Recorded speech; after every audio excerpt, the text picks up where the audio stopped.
ကျွန်တော်ကိုအစဉ်မြဲအားပေးနေတဲ့ရှေးပြည်တဲ့အားလုံးမင်္ဂလာအပေါင်းနဲ့ပြည့်စုံကြပါစေချင်းမိတ်ဆွေတို့ဝေကြေးကဏ္ဍတွေမှာဝင်လာမစဲတဲဖြစ်ကြပါစေချင်းမိတ်ဆွေတို့အသက်ရှူတိုင်းဝေလန်းကြီးတက်ဖွယ်စီးဝင်လာတကယ်တော့ဝင်လာမစဲတဲဖြစ်ကြပါစေနော်22ရက်4လ2025အင်္ဂါနေ့မှာပေါ့နော်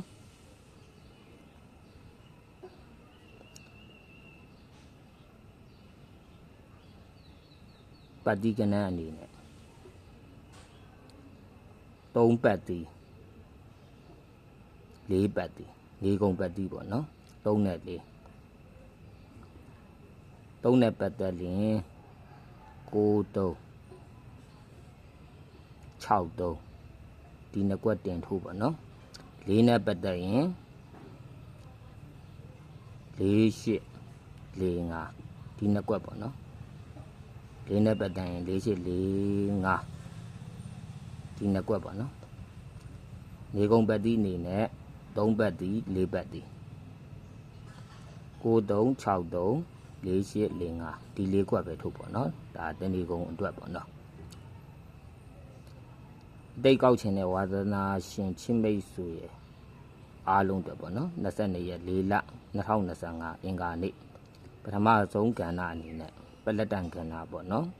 ပလက်တန်မှာရေးထားတဲ့ကဏ္ဍက9345 9345ပလက်တန်ကဏ္ဍပေါ့နော်ဒုတိယကဏ္ဍအနေနဲ့ကတော့တိတ်ကောက်ချင်တဲ့ဝါသနာရှင်ချစ်ပြိတ်တဲ့အားလုံးအတွက်ပေါ့နော်ဒုတိယကဏ္ဍကပါလဲဆိုတော့အတိတ်ကောက်အောင်မဲ့ကဏ္ဍရေးထားတဲ့အတိတ်ကလေးကတော့အပြောမတက်ဆဲတယ်လို့အပြောမတက်ဆဲတယ်လို့ပေါ့နော်တတိယကဏ္ဍအနေနဲ့မြင်နေရတဲ့စလင်ကဏ္ဍလေးပေါ့နော်မြင်နေရတဲ့စလင်ကဏ္ဍကိုမြင်တဲ့အတိုင်းကိုရှူတောင်ကိုအမြင်နဲ့ကိုကောက်ကြပေါ့နော်ဒါကတော့တတိယကဏ္ဍပေါ့နော်သတုဒ္ဒကဏ္ဍအနေနဲ့ကဏ္ဍနှစ်ကွက်ထုတ်ထားတဲ့ကဏ္ဍနှစ်ကွက်က6384 63နဲ့84ပေါ့နော်63နဲ့84ကဘာလဲဆိုတော့1ချိန်ပေါ့နော်1ချိန်က6384ပေါ့နော်ပြင်စမကဏ္ဍအနေနဲ့ကတော့လိုရ3ပေါ့နော်ကဏ္ဍတစ်ကွက်ထဲထုတ်ထားတဲ့ကဏ္ဍတစ်ကွက်ကဘာလဲ93ပေါ့နော်